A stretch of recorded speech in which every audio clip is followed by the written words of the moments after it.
अपन discuss कर रहे थे organelles of cell. Cell organelles में पहले अपने सेल मेम्ब्रेन डिस्कस कर लिया था, माइटोकॉन्ड्रिया डिस्कस कर लिया था। आज अपन डिस्कस करेंगे लाइसोसोम। क्या डिस्कस करेंगे? लाइसोसोम। बेटा लाइसोसोम है, इसका दूसरा नाम होता है सुसाइडल बेग। सुसाइडल बेग भी बोलते हैं इनको। क्या बोलते हैं? Suicidal bag. सुसाइडल बेग क्यों बोलते हैं? क्योंकि ये क्या करते हैं, इनको आत्मघाती थैलियां बोलते हैं। आत्मघाती थैली क्यों बोलते हैं? क्योंकि ये क्या करते हैं, इनके जो फंक्शंस की अपन बात करेंगे तो फंक्शंस में इनका हिटेरोफेजी, ऑटोफेजी, ठीक है, इस तरह के इसके फंक्शंस होते हैं। प्रोग्राम सेल डेथ, इस तरह के बहुत सारे फंक्शन होते हैं। क्या करते हैं, सेल को खुद डिस्ट्रॉय कर सकते हैं, अपनी खुद की सेल को खुद ही क्या कर सकते हैं, डिस्ट्रॉय कर सकते हैं, किल कर सकते हैं। इसलिए इनको सुसाइडल बेग बोलते हैं। ये एक मेम्ब्रेन बाउंड, डबल मेम्ब्रेन, कैसा है? डबल मेम्ब्रेन बाउंड ऑर्गेनेल है। कैसा है? डबल मेम्ब्रेन बाउंड ऑर्गेनेल है। ठीक है। ये सेल के साइटोप्लाज्म में सिचुएटेड होता है। किसमें? साइटोप्लाज्म में, साइटोप्लाज्म ऑफ द सेल्स। लेकिन जैसे जनरल देखें तो ये ऑल सेल में प्रेजेंट होता है। ऑल का मतलब सभी सेल्स के अंदर, बॉडी की जितनी भी सेल्स है उनमें प्रेजेंट होता है, एक्सेप्ट CEPT, एक्सेप्ट। एक्सेप्ट को मतलब छोड़कर। किसको छोड़कर? मेच्योर आरबीसी को छोड़कर। किसको छोड़कर? बेटा मेच्योर आरबीसी में ये प्रेजेंट नहीं होती। आरबीसी के अलावा जितनी भी सेल्स होती है अपनी बॉडी की, उनमें सबके अंदर लाइसोसोम प्रेजेंट होता है। सब जितनी भी सेल्स है उन सारी सेल्स में लाइसोसोम प्रेजेंट होता है। किसको छोड़ के? मेच्योर आरबीसी को छोड़ के। लाइसोसोम की डिस्कवरी या इसको डिस्कवर किसने किया था? एक बेल्जियम साइटोलॉजिस्ट था। बेल्जियम साइटोलॉजिस्ट। देखो बेटा साइटोलॉजिस्ट है, साइटो लगा हुआ है, दैट मींस सेल की स्टडी करने वाला। कौन? सेल की स्टडी करने वाला, जिसका नाम था क्रिश्चियन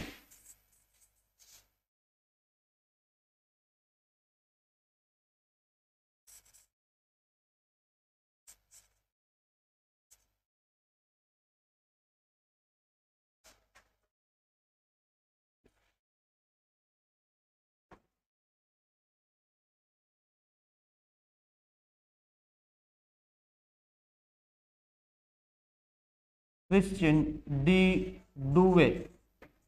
क्या नाम था? Christian de डुवे।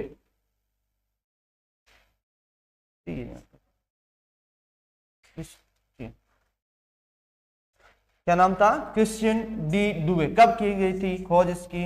1953 में, 1955 में।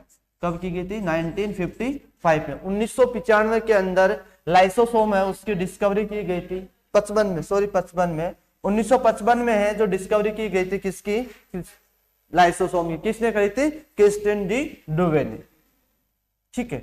नेक्स्ट अपन देखते हैं लाइसोसोम की बारे के अंदर कि ये सबसे ज्यादा डोमिनेंट, डोमिनेंट का मतलब होता है बहुत ज्यादा अमाउंट में, डोमिनेंट अमाउंट में, बहुत ज्यादा अमाउंट में कौन कौन सी सेल्स के अंदर प्रेजेंट होता है। ये प्रेजेंट किस में नहीं होता? आरबीसी में नहीं होता। वो भी कौन सी आरबीसी? मेच्योर आरबीसी में। लेकिन इसके अलावा ये बहुत ज्यादा अमाउंट के अंदर कहां होता है? एक तो न्यूट्रोफिल्स में। कहां पे? न्यूट्रोफिल्स में। बेटा न्यूट्रोफिल्स एक किसकी टाइप है? डब्ल्यूबीसी का टाइप है। ठीक है। न्यूट्रोफिल्स में, लीवर सेल्स में। कहां पे? लीवर सेल्स में, पेनक्रियाटिक सेल्स में, पेनक्रियाटिक सेल्स में। ठीक है। इसके अलावा स्प्लीन की सेल्स में। कहां पे? स्प्लीन सेल्स में। स्प्लीन की जो सेल्स है वहां पे ये बहुत ज्यादा डोमिनेंट अमाउंट में होता है, मतलब बहुत ज्यादा अमाउंट के अंदर प्रेजेंट होता है। इसके अलावा भी अगर अपन बात करें कि और कौन सी सेल में होता है, तो किडनी सेल्स, जो किडनी की अपनी जितनी भी सेल्स है उन सेल्स में भी ये क्या होता है? बहुत ज्यादा डोमिनेंट अमाउंट के अंदर क्या होता है? प्रेजेंट होता है। तो सबसे ज्यादा किसमें होता है? Neutrophil, liver cells, pancreas, spleen cell और किडनी सेल्स में ये क्या होता है? सबसे ज्यादा अमाउंट में प्रेजेंट होता है। कौन होता है? लाइसोसोम। ठीक है। नेक्स्ट में देखते हैं इसकी स्ट्रक्चर। क्या देखते हैं? स्ट्रक्चर। लाइसोसोम की स्ट्रक्चर क्या है, इसमें कौन कौन से सेल, कॉन्स्टिट्यूएंट मिलके क्या बनाते हैं, लाइसोसोम को बनाते हैं। अपन ने अभी पढ़ा था लाइसोसोम कैसा है, डबल मेम्ब्रेन। कैसा है, डबल मेम्ब्रेन। तो इसके अंदर दो मेम्ब्रेन होती है, जो मेडअप होती है किसकी, मेडअप ऑफ प्रोटीन। किसकी बनी होती है, प्रोटीन की बनी होती है। दो मेम्ब्रेन होगी, कितनी होगी, 2 मेम्ब्रेन। 2 मेम्ब्रेन होगी, दोनों किसकी बनी हुई रहेगी, प्रोटीन की बनी हुई।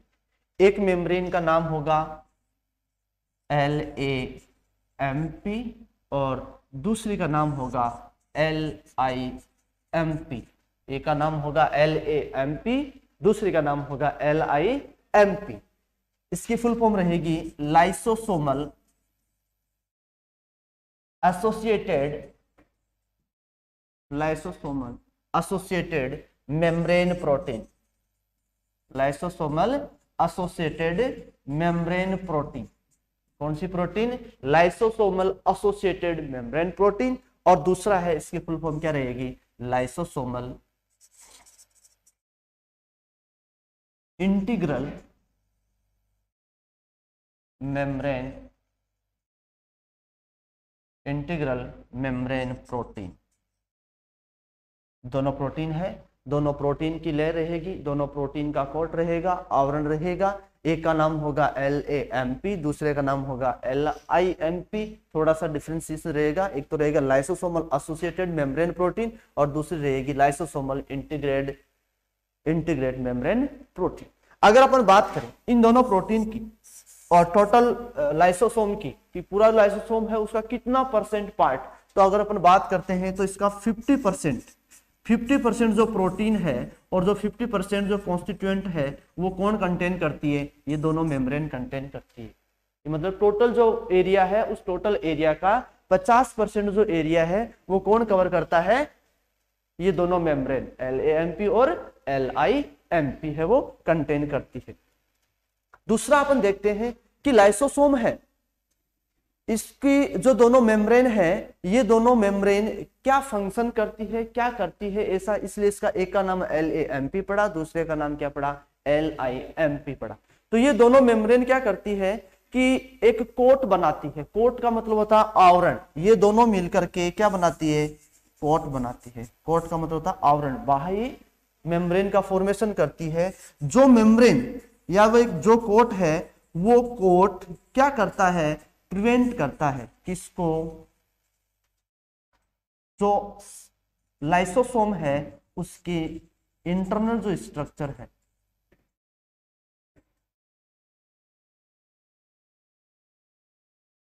लाइसोसोम की जो इंटरनल स्ट्रक्चर है, उन इंटरनल स्ट्रक्चर को क्या करता है, ये प्रिवेंट करता है। जब कोट बन जाएगा, आवरण बन जाएगा, तो बाहर से जितने भी जो एंजाइमेटिक रिएक्शन होने वाली है, जो बहुत सारे जो हाइड्रोलाइटिक जो एंजाइम्स है, उन एंजाइम्स की जो क्रिया है उसको क्या कर देगा, ये ब्लॉक कर देगा। क्या कर देगा, उनको ब्लॉक कर देगा। सबसे ज्यादा ये किससे प्रिवेंट करता है, मोनली हाइड्रोलाइटिक एंजाइम। कौन से एंजाइम से प्रिवेंट करता है बेटा, हाइड्रोलाइटिक एंजाइम। और हाइड्रोलाइटिक एंजाइम वो एंजाइम होते हैं जो hydrolysis by the help of enzymes, जो सेल मेम्ब्रेन है या जो आपकी इसकी जो मेम्ब्रेन है, इसके जो इंटरनल ऑर्गन है, कॉन्स्टिट्यूएंट, उनको क्या कर देगा, डिस्ट्रॉय कर देगा, उनको नष्ट कर देगा। इसलिए ये क्या बनाता है, कि कोट बनाता है, आवरण बनाता है। ठीक है, नेक्स्ट देखें कि ये और क्या करता है लाइसोसोम की। अगर स्ट्रक्चर की बात करें तो ये H+ आयन होते हैं। कौन से ion, H+ ion. H+ ion है, उनको प्रोटोन पंप के द्वारा, कौन से पंप के द्वारा, प्रोटोन पंप के द्वारा उनका ट्रांसमिशन करवाता है। क्या करवाता है, ट्रांसमिशन करवाता है। और उस ट्रांसमिशन से जो एनर्जी है, क्या है, जो एनर्जी है वो एटीपी के रूप में क्या करता है, गेन करता है। किस रूप में, एनर्जी एटीपी के रूप में। किसके रूप में, एटीपी के रूप में है वो एनर्जी है वो प्रोवाइड करवाता है। और जो लुमेन है, जो खाली जगह है, जैसे अगर इसकी बात करते हैं, इसकी स्ट्रक्चर की बात करें तो इस तरह से इसकी स्ट्रक्चर होती है। मतलब तो ये बाहर जो है ये तो होते हैं LAMP, और जो इंदर की साइड में जो मटेरियल है, और ये जो लुमेन खाली जगह है, ठीक है, और ये है LIMP। ये जो खाली जगह है यहाँ पे ल्यूमेन होता है। ल्यूमेन का मतलब ओपन स्पेस होता है। इस ओपन स्पेस के अंदर जो H+ आयन है उनका क्या करवाता है, ट्रांसमिशन करवाता है किसके द्वारा, जो एनर्जी है उसको किस में कन्वर्ट करने के लिए, एटीपी में कन्वर्ट करने के लिए। जैसे अपन ने पहले माइटोकॉन्ड्रिया में पढ़ा था, माइटोकॉन्ड्रिया में क्या पढ़ा था बेटा, अपन ने पढ़ा था कि powerhouse of the cell बोलते हैं, कोशिका का शक्ति गृह बोलते हैं। क्यों बोलते हैं, क्योंकि जितने भी जो एनर्जी यील्डिंग फूड होते हैं, एनर्जी प्रोवाइड करने वाले न्यूट्रिएंट होते हैं, उनके द्वारा वो क्या करता है, एनर्जी गेन करता है किस फॉर्म में, या तो एटीपी के अंदर या फिर जीटीपी के अंदर। एटीपी और जीटीपी के अंदर वो क्या करवाता है, एनर्जी प्रोवाइड। तो यहाँ पे किस फॉर्म में एनर्जी मिलेगी अपने को, एटीपी के रूप में। किस फॉर्म में मिलेगी, एटीपी के रूप में अपने को क्या मिलेगी, एनर्जी मिलेगी। ठीक है, नेक्स्ट अगर बात करें तो ये कंटेन करता है अप्रोक्सीमेट 40 वेराइटीज ऑफ एंजाइम, कम से कम 40 वेराइटी की, कितनी वेराइटी के, 40 वेराइटीज ऑफ एंजाइम, कम से कम 40 प्रकार के।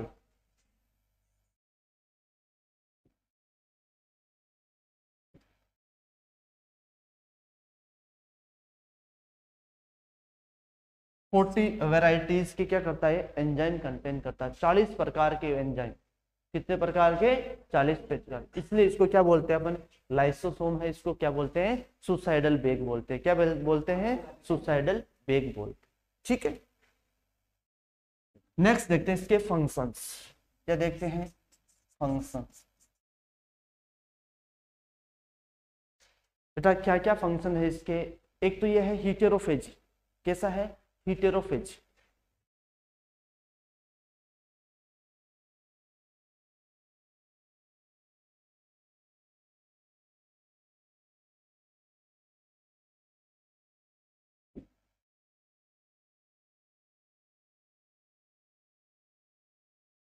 हीटेरोफेजी, देखो किसी भी वर्ड के पीछे फेजी लगा हुआ है, दैट मीन्स डिस्ट्रॉय करने वाला।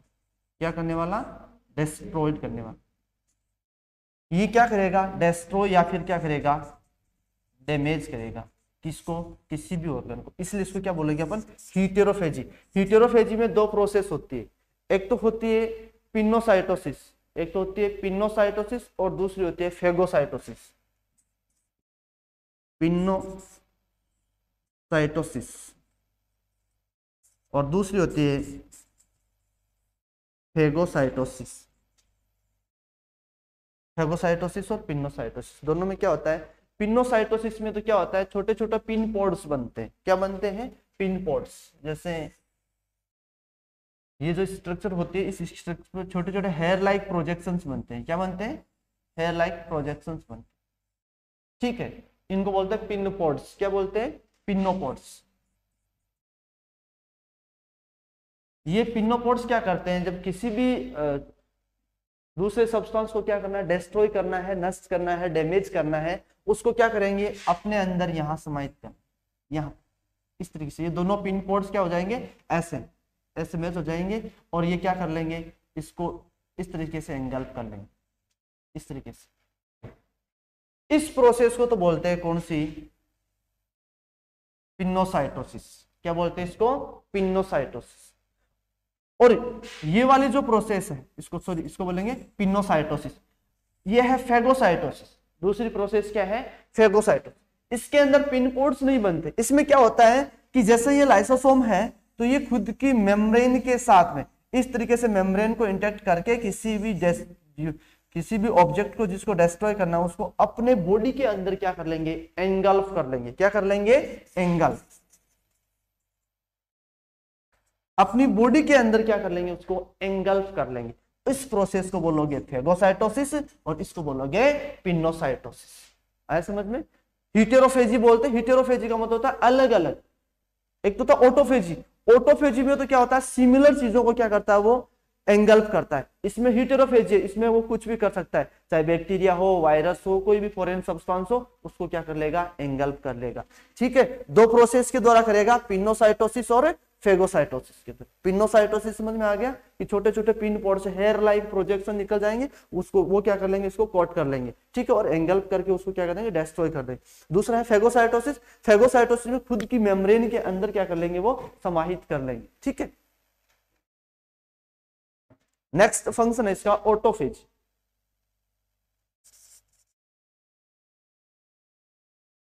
कौन सा फंक्शन है? ऑटोफेज। ऑटोफेजी के अंदर क्या होता है? एक ऑटो का मतलब सेल, ऑटो का मतलब क्या होता है? सेल। सेल्फ का मतलब अभी जैसे आपने पढ़ा था सुसाइडल बेग, क्या पढ़ा था? Suicidal bag. सुसाइड का मतलब क्या होता है? सुसाइड, सु प्लस साइडल। साइडल का मतलब होता है किल करने वाला, और सु का मतलब सेल्फ को। किसको किल करने वाला? सेल्फ को किल करने वाला, ठीक है, उसको क्या बोलते हैं? सुसाइड। सुसाइड करते हैं बहुत सारे लोग, सुसाइड का मतलब अपने आप को किल करना। तो ये कैसा है? ऑटोफेजी है। ये खुद क्या कर सकता है? जो सेल, जिस सेल के अंदर प्रेजेंट है उस सेल को भी क्या कर सकता है? ये डिस्ट्रॉय कर सकता है, नष्ट कर सकता है। इसलिए इसको क्या बोलते हैं अपन?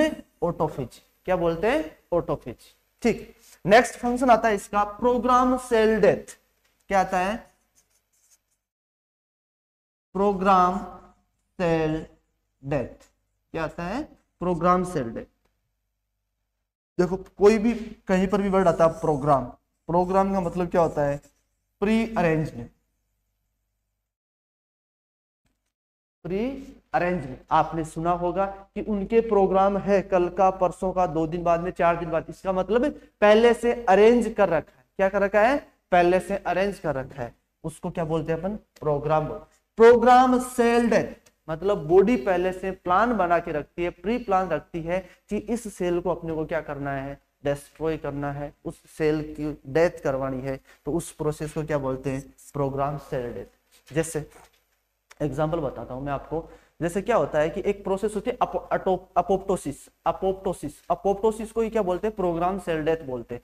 इसमें क्या होता है कि जब अपनी इम्यून सिस्टम है वो हाइपर एक्टिवेट हो जाता है। क्या? इम्यून सिस्टम क्या हो जाता है? हाइपर एक्टिवेट हो जाता है। जैसे कुछ इम्यून डिसऑर्डर होते हैं, जैसे इम्यूनोलॉजिकल डिसऑर्डर होते हैं, जैसे आपका डायबिटीज मेलाइटस होता है, ठीक है, ऑटो इम्यून डिसऑर्डर है वो। कैसा है? ऑटो इम्यून डिसऑर्डर है। उसी तरीके से आपका एक डिसऑर्डर और होता है, बहुत सारे डिसऑर्डर है वैसे तो, एक पार्किंसन डिजीज होता है वो भी ऑटो इम्यून है, ठीक है। इस तरह से आपका एक रूमेटिक फीवर होता है, रूमेटिक हार्ट डिजीज होता है, वो भी क्या है? ऑटो इम्यून है। उसमें क्या करते हैं कि अपनी बॉडी की इम्यून सेल खुद की सेल्स को क्या करना स्टार्ट कर देती है? डिस्ट्रॉय करना स्टार्ट कर देती है। लेकिन खुद की सेल्स को डिस्ट्रॉय कर रही है तो क्या बोलोगे?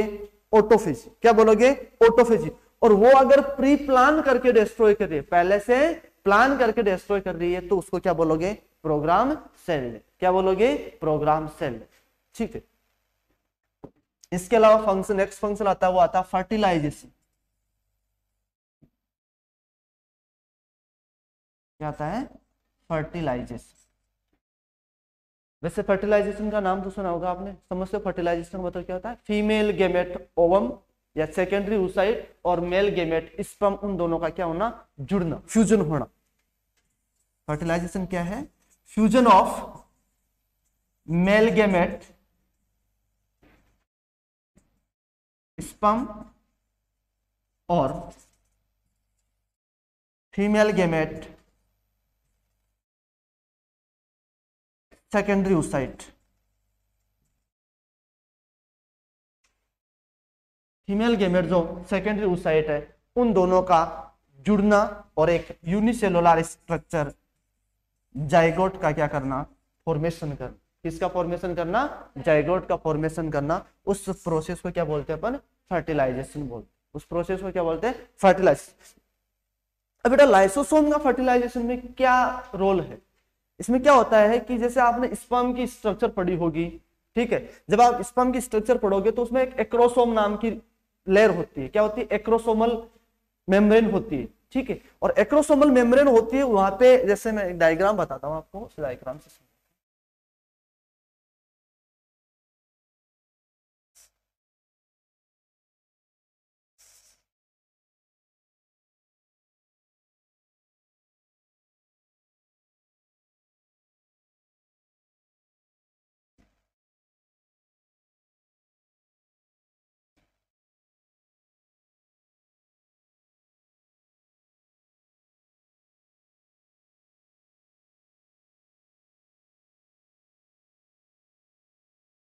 अगर अपन स्पर्म की स्ट्रक्चर की बात करें तो यहाँ पे यहाँ पे एक मेम्ब्रेन होती है, इस मेम्ब्रेन को बोलते हैं एक्रोसोमल मेम्ब्रेन। क्या बोलते हैं? Acrosomal membrane.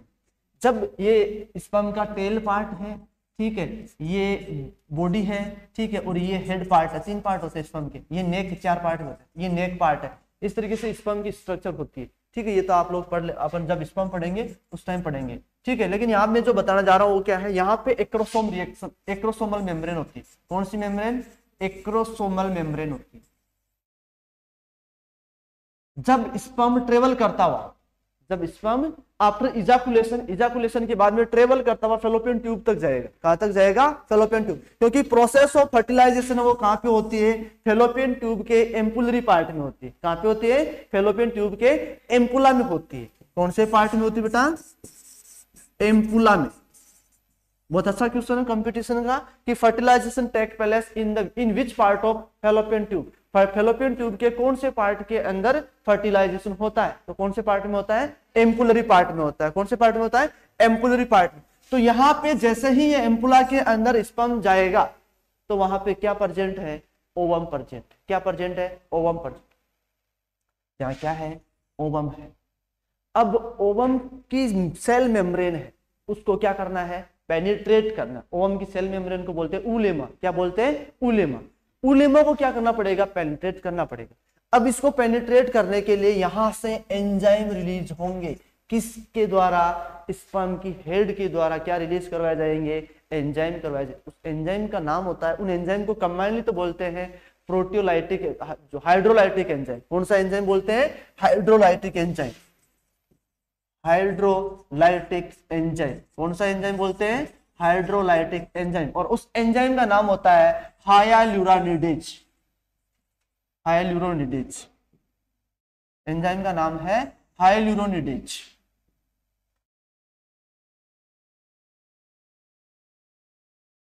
क्या नाम बेटा? हायालुरोनिडेज। ये एक एंजाइम क्या करवाया जाएगा?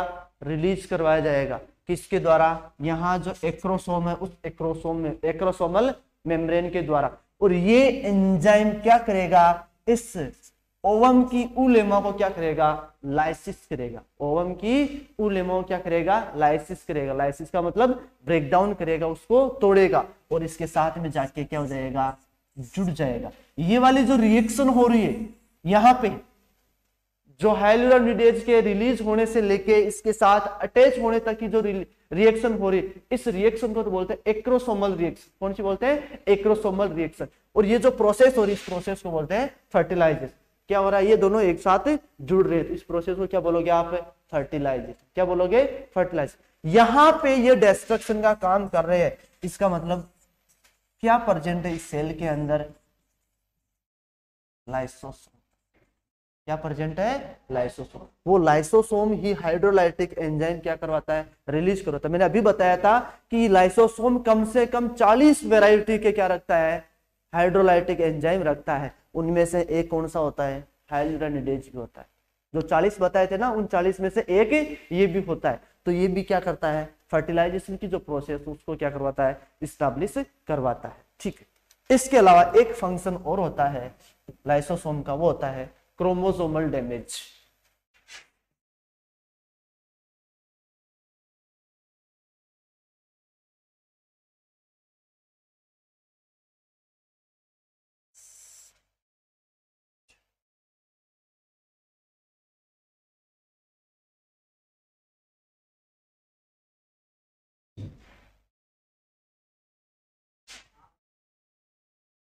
अरे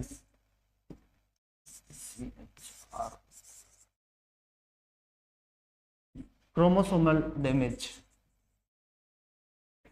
जो क्रोमोसोम है उसके डैमेज में भी कौन हेल्प करता है? लाइसोसोम। कैसे? जैसे सेल होती है अपनी, क्या होती है? सेल। सेल में क्या होता है? न्यूक्लियस। और न्यूक्लियस में क्या प्रेजेंट होता है? अपने क्रोमोसोम प्रेजेंट। अगर क्रोमोसोम भी क्या होते हैं? डैमेज होते हैं, तो उसमें भी किसका रोल रहता है? लाइसोसोम का रोल रहता है। ये तो था आपका किसके बारे में? लाइसोसोम के बारे में। ठीक है। नेक्स्ट अपन एक सेल ऑर्गेनेल है उसके बारे में और पढ़ लेते हैं, वो आपका राइबोसोम। क्या है? राइबोसोम। छोटा सा है, ज्यादा कोई बड़ा नहीं है। क्या है? Ribosome.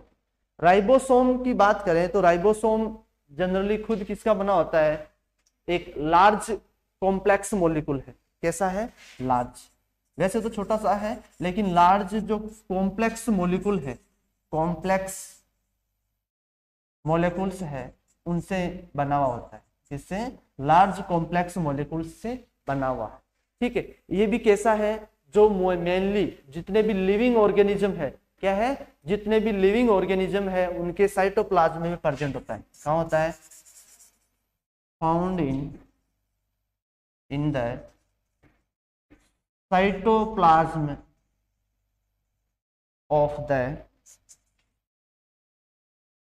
The living organism, of the living organism. जितने भी जो लिविंग ऑर्गेनिज्म है उनके साइटोप्लाज्म में क्या होता है? ये प्रेजेंट होता है। बेटा ये प्रोकैरियोटिक और यूकैरियोटिक दोनों में प्रेजेंट होता है। प्रोकैरियोटिक और यूकैरियोटिक दोनों में प्रेजेंट होता है। प्रोकैरियोटिक में होता है ये 50s एंड प्रोकैरियोटिक में 50s एंड 30s, और यूकैरियोटिक में होता है ये 60s एंड 40s। ये किसमें होता है? यूकैरियोटिक। प्रोकैरियोटिक और यूकैरियोटिक दोनों में प्रेजेंट होता है। ये किसका बना होता है? It is made up of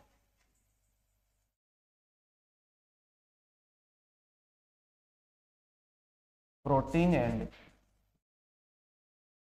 RNA. किसका बना होता है? प्रोटीन और आरएनए का बना हुआ होता है। इसका बना होता है प्रोटीन और आरएनए। इसकी शेप की बात करें, इसकी स्ट्रक्चर की बात करें तो ये कैसा प्रतीत होता है? Granules like. कैसा दिखता है? ग्रेन्यूल्स के जैसा, एक दाने के जैसा राउंडेड पार्ट। अपने सेल ऑर्गेनेल जब पढ़े थे उसमें देखता है कि बिल्कुल राउंड जो पोर्शन होता है उस तरीके का ये क्या करता है? दिखता है। नेक्स्ट अपन बात करें राइबोसोम है, इसको किसने डिस्कवर्ड किया था? फर्स्ट किसने ऑब्जर्व किया था? तो राइबोसोम है, उसको ऑब्जर्व किया था एक रोमानियन बायोलॉजिस्ट था। कौन सा था? Romanian biologist. कब किया? रोमानियन बायोलॉजिस्ट ने 1953 के अंदर, 1953 के अंदर क्या किया था? इसको डिस्कवर किया था। उस बायोलॉजिस्ट का नाम था जॉर्ज एमिल पेलाडे।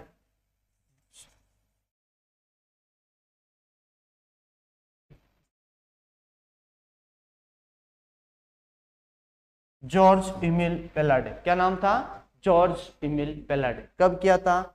1953 में। कब किया था? 1953 में। ठीक है, अब इसकी स्ट्रक्चर की बात करें, एक बार देख लेते हैं। किसका बना होता है? प्रोटीन और आरएनए का बना होता है। ग्रेन्यूल्स लाइक स्ट्रक्चर होती है। रोमानियन बायोलॉजिस्ट ने सबसे पहले क्या किया था? इसको ऑब्जर्व किया गया था 1953 में, 1953 में। ठीक है, नाम क्या था उसका? George Emil Palade. ठीक है, अब इसकी स्ट्रक्चर की बात करते हैं। किसकी बात करें? स्ट्रक्चर।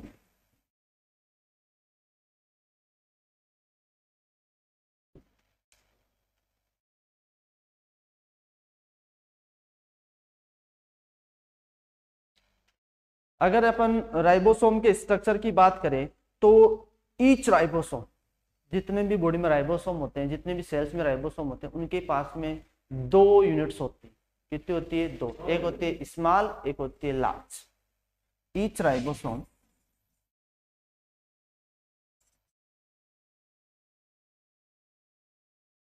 कंटेन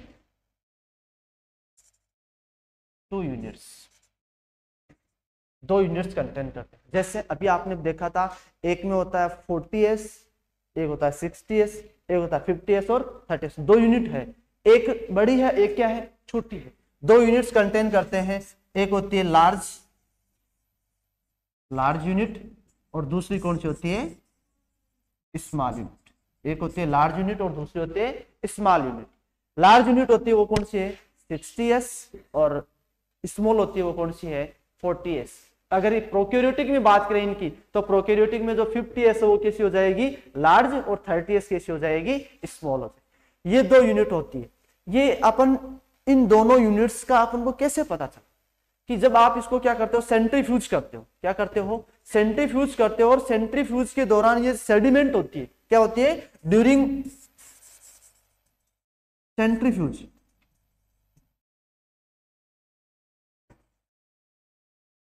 ड्यूरिंग सेंट्रीफ्यूगेशन, जब आप सेंट्रीफ्यूगेशन करते हो उस टाइम पे ये क्या होती है, सेडिमेंटेशन होता है इनका। क्या होता है? सेडिमेंटेशन।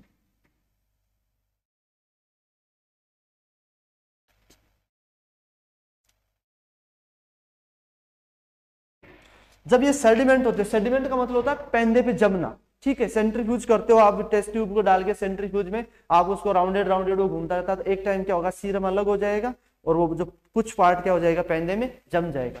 अगर उस प्रोसेस के द्वारा, सेंट्रीफ्यूगेशन की जो प्रोसेस है उस प्रोसेस के द्वारा अगर आप इसको क्या करोगे, देखोगे, जब वापस सेंट्रीफ्यूज के बाद में जो प्रोडक्ट आपके पास में गेन हुआ उसको आप लाइट माइक्रोस्कोप के द्वारा, किसके द्वारा, लाइट माइक्रोस्कोप के द्वारा जब आप इसको क्या करोगे, विजुअलाइज करोगे, तो उस टाइम आपको कैसा दिखेगा, ये दो यूनिट में दिखेगा, एक तो लार्ज यूनिट और एक small unit.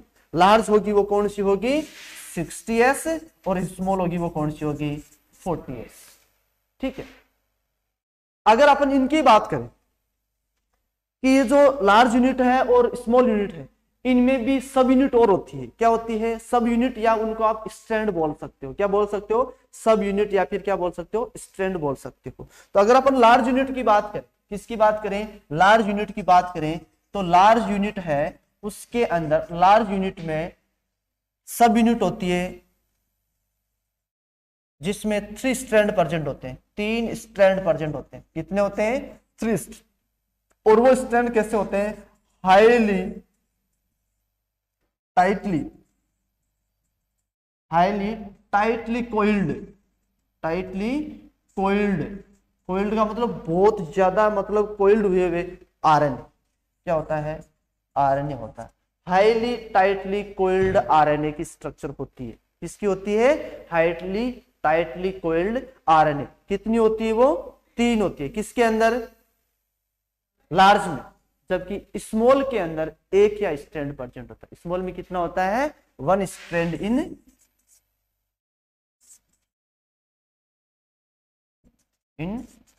Small unit. Small के अंदर है वो कितनी होती है, 1 होती है। इसमें सब यूनिट,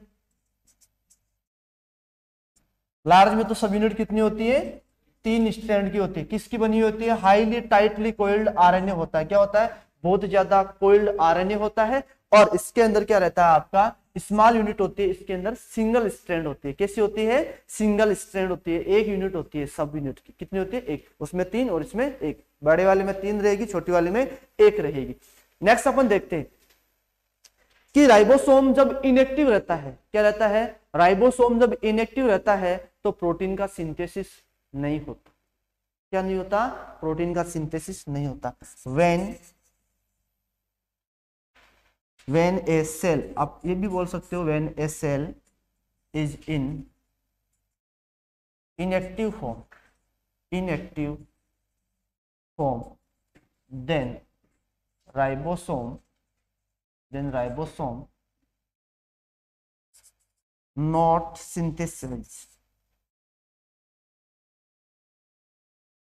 synthesis protein। क्या होगा कि जब सेल है, कोशिका है, वो इनएक्टिव फॉर्म में रहेगी, वो एक्टिव नहीं रहेगी, उस टाइम पे क्या नहीं होगा कि राइबोसोम है वो प्रोटीन का सिंथेसिस नहीं करेगी। राइबोसोम का मेन फंक्शन क्या होता है, प्रोटीन का सिंथेसिस करना। तो राइबोसोम प्रोटीन का सिंथेसिस नहीं करेगी। कब नहीं करेगी, जब सेल एक्टिव फॉर्म में नहीं रहेगी, इनएक्टिव रहेगी। इसका मतलब इनएक्टिव रहेगी तो राइबोसोम है वो प्रोटीन का सिंथेसिस नहीं करेगी। क्यों नहीं करेगी, क्योंकि उस टाइम है जो उसकी जो दोनों यूनिट है वो क्या रहेगी, सेपरेट रहेगी। बिकॉज, क्योंकि बोथ यूनिट्स बोथ कौन सी, स्मॉल एंड लार्ज, बोथ कौन सी, लार्ज एंड स्मॉल, जो दोनों यूनिट है, स्मॉल और लार्ज यूनिट है, वो दोनों कैसी रहेगी, रीमेन्स सेपरेटेड। अब बताओ, दोनों क्या मेम्ब्रेन, दोनों लार्ज यूनिट और स्मॉल यूनिट दोनों सेपरेट है। भाई राइबोसोम खुद ही प्रॉपर नहीं बना हुआ है तो वो क्या प्रोटीन बनाएगा क्या, नहीं बनाएगा। दोनों की दोनों यूनिट वो अलग अलग रहेगी। जब दोनों अलग अलग है तो उस कंडीशन में वो क्या नहीं कर पाएगा, खुद की स्ट्रक्चर नहीं बना पाएगा। और खुद की स्ट्रक्चर नहीं बनी हुई है तो वो प्रोटीन का सिंथेसिस भी नहीं कर पाएगा। कब? जब सेल इनएक्टिव होगी। ठीक है, अब देखते हैं functions of ribosome. Function of ribosome, function मैंने अभी बताया था, सिर्फ एक ही फंक्शन होता है, protein synthesis. Protein synthesis, protein synthesis के साथ में आप ये भी बोल सकते हो आरएनए का बना होता है, तो आरएनए का सिंथेसिस भी क्या कर सकता है? कर सकता है, by the help of, by the help of, किसकी हेल्प से? ईआर, एंडोप्लाज्मिक जो रेटिकुलम है उसकी हेल्प लेके ये प्रोटीन और आरएनए का क्या कर सकता है? सिंथेसिस कर सकता है। ठीक है, आज अपने पढ़ा है किसके बारे में? राइबोसोम और लाइसोसोम। बाकी नेक्स्ट ऑर्गेनेल से अपन नेक्स्ट क्लास में पढ़ेंगे।